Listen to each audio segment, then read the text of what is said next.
नमस्कार साथियों। आज अपन पढ़ेंगे चक्रवर्ती ब्याज के फॉर्मूले।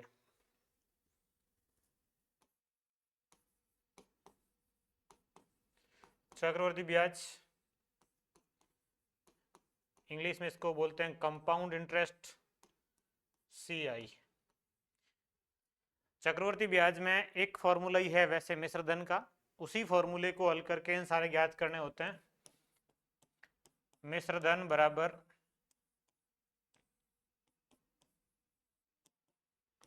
मूलधन गुणा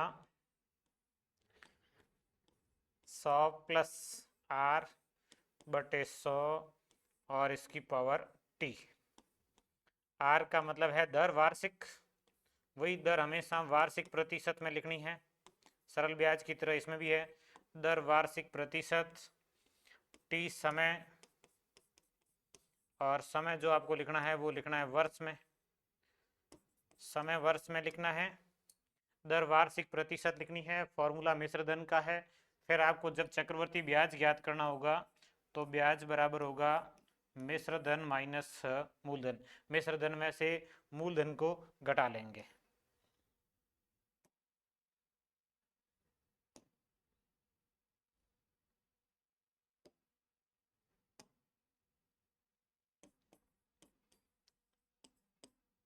मिश्र धन माइनस मूलधन, ये चक्रवर्ती ब्याज का फॉर्मूला है। मिश्र धन में से मूलधन को घटा लेंगे तो चक्रवर्ती ब्याज आ जाएगा। मिश्र धन में से मूलधन घटा लीजिए, बस फॉर्मूला मिश्र धन का है। या 100 प्लस आर, ये फॉर्मूला ऐसे भी होता है, कई बार 100 प्लस आर की जगह यूं लिखा होता है 1 प्लस आर अपॉन 100, ये ऐसे लिखा हो तो भी कोई फर्क नहीं पड़ता है। 100 का 1 से गुणा होगा फिर आर जुड़ेगा, ये दोनों एक ही है। इस तरीके से लिखा हो सकता है, ऐसे भी लिखा हो सकता है, दोनों तरीकों से आप लिख सकते हैं। 1 प्लस आर अपॉन 100 लिख सकते हैं, इस तरीके से भी लिख सकते हो। ये चक्रवर्ती ब्याज का फॉर्मूला एक ही है। अब इसमें कई बार समस्या ये आती है कि जब समय वर्ष में नहीं दे रखा हो तो कैसे कैलकुलेट करना होगा।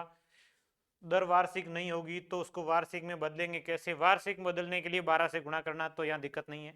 समस्या यहाँ एक आती है, समय ये वर्ष में नहीं दिया होगा तो फिर उसको हल कैसे करेंगे, इसकी समस्या आती है।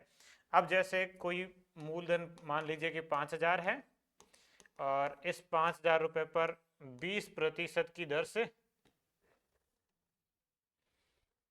20% की वार्षिक दर है, और इस वार्षिक दर से जैसे आपको 2 वर्ष का सरल ब्याज ज्ञात करना हो या 3 वर्ष का करना हो, सॉरी चक्रवर्ती ब्याज, तो इसका जो फॉर्मूला है मिश्र धन बराबर मूलधन गुणा 100 प्लस आर बटे 100 इसकी पावर टी।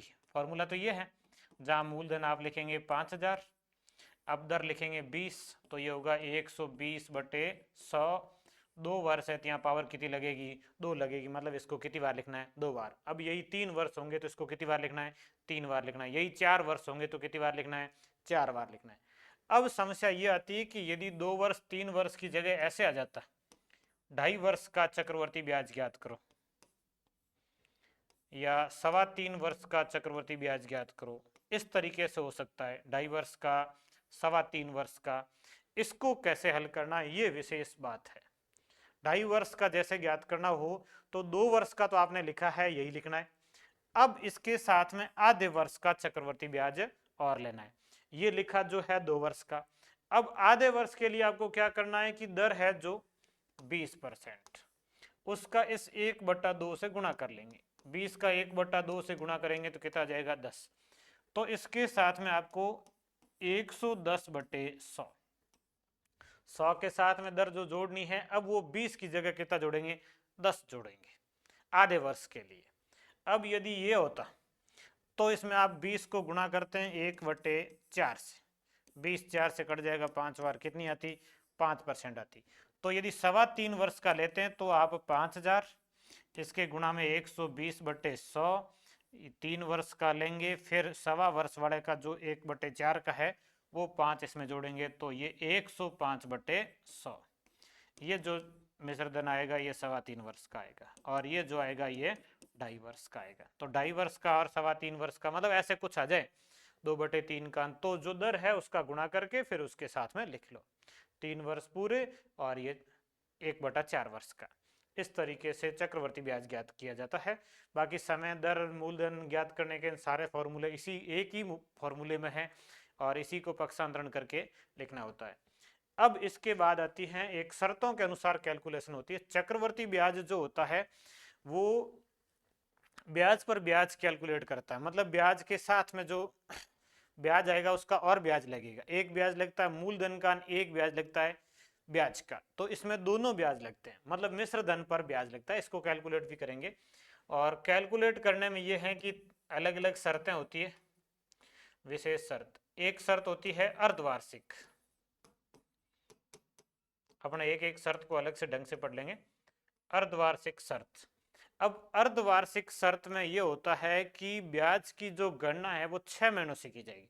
6 महीने होते ही ब्याज की गणना करेंगे। तो अर्धवार्षिक गणना में सबसे पहले कि ब्याज की गणना कब की जाएगी, प्रत्येक 6 माह में, प्रत्येक 6 माह में ब्याज की गणना करेंगे। 6 महीने होते ही ब्याज कैलकुलेट करेगा। अर्धवार्षिक गणना में यह है। अब इस गणना में यह होता है कि एक वर्ष में 2 बार ब्याज जोड़ा जाता है।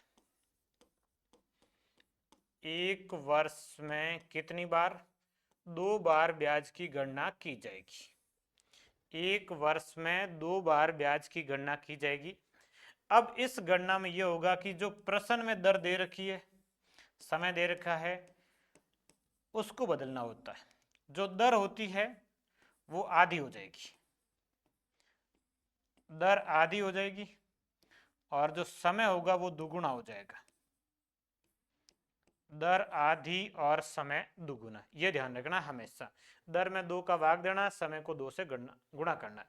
यह है अर्धवार्षिक गणना, या प्रत्येक 6 महीनों में यदि ब्याज की गणना करें तो उसमें दर आधी लिखनी है, समय दुगुना।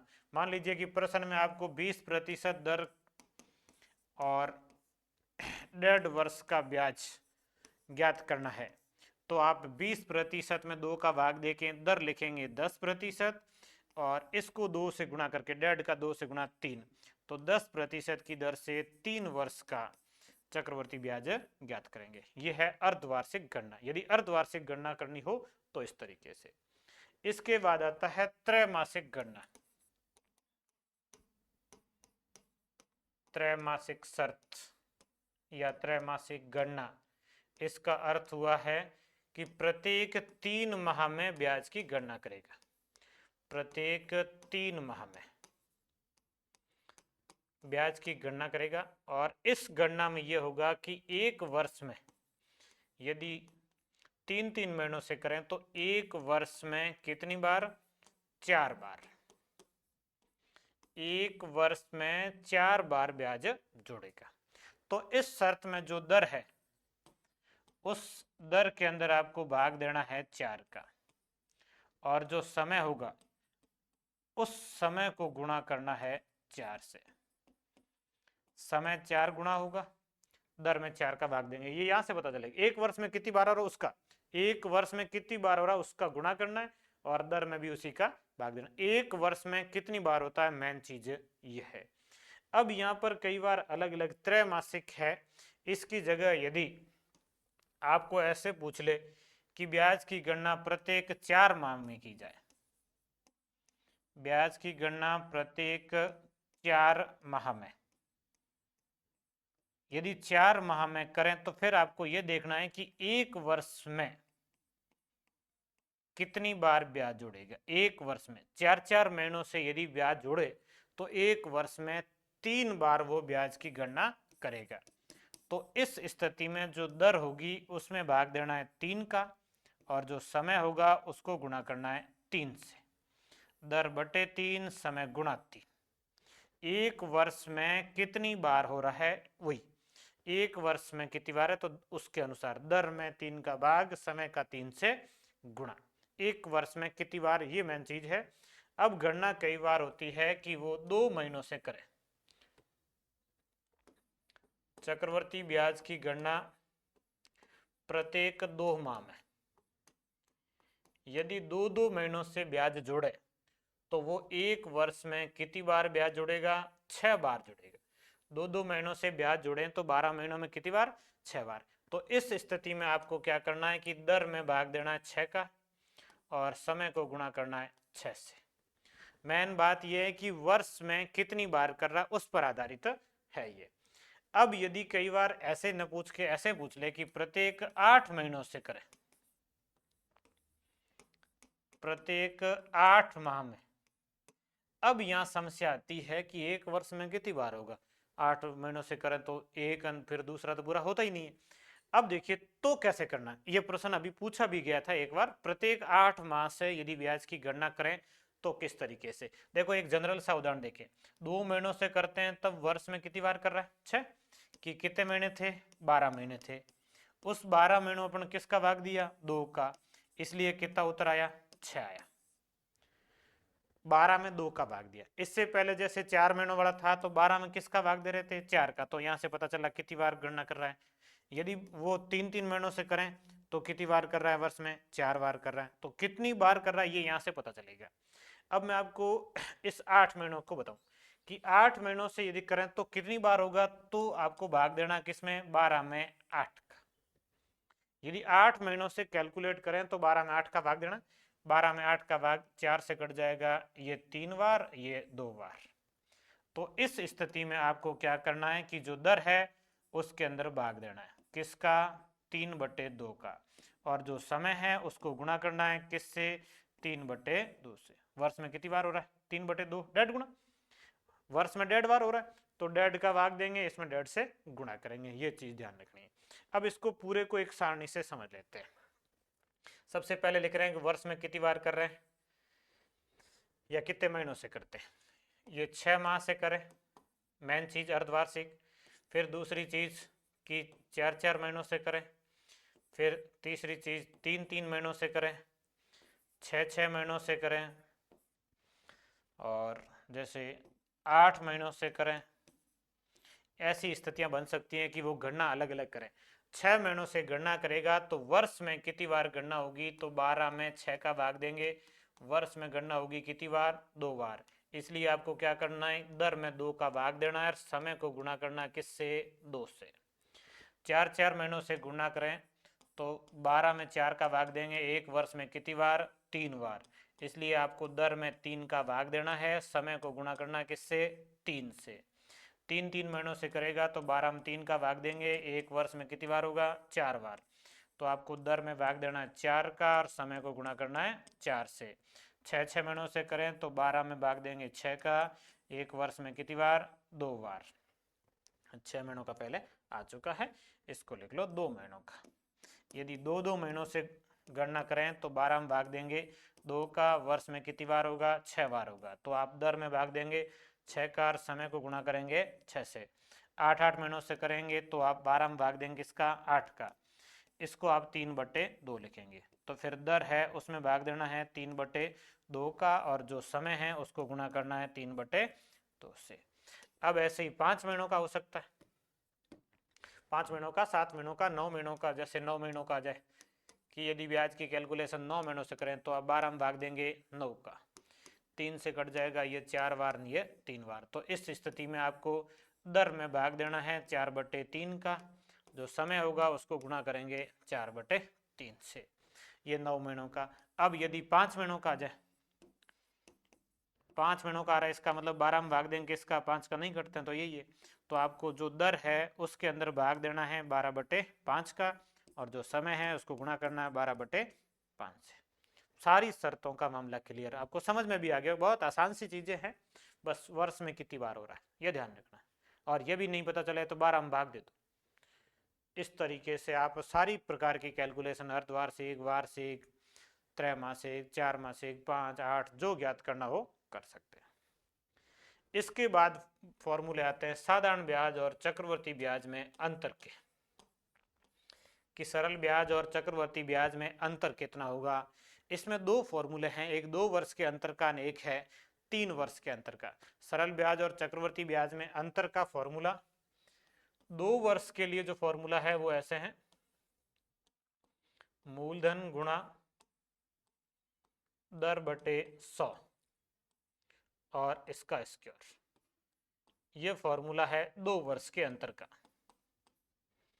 2 वर्ष का अंतर सरल ब्याज और चक्रवर्ती ब्याज, ये फॉर्मूला, अब यही फॉर्मूला 3 वर्ष के लिए पूछे, अंतर बराबर मूलधन गुणा दर बटे 100 का स्क्वायर गुणा 300 प्लस दर और बटे 100। ये फॉर्मूला है 3 वर्ष के अंतर का। ज्यादातर कंपटीशन एग्जाम में अंतर से संबंधित फॉर्मूला पूछा ही जाता है या प्रश्न पूछा ही जाता है। तो 2 वर्ष के अंतर का फॉर्मूला और 3 वर्ष के। एक वर्ष में यदि वार्षिक कैलकुलेशन है, वार्षिक गणना करते हैं, तो एक वर्ष में सरल ब्याज और चक्रवर्ती ब्याज में कोई अंतर नहीं आता वार्षिक गणना में। और 2 वर्ष के अंतर का फॉर्मूला 3 वर्ष है। ये सारे फॉर्मूले वार्षिक गणना पर आधारित है। एक वर्ष का अंतर होता नहीं है, 2 वर्ष और 3 वर्ष के फॉर्मूले हैं। 4 वर्ष का ऐसा कोई फॉर्मूला तो नहीं है। फिर आप दोनों अलग अलग ब्याज ज्ञात करके उनको कर सकते हैं। ये सारे अपने फॉर्मूले हैं चक्रवर्ती ब्याज के।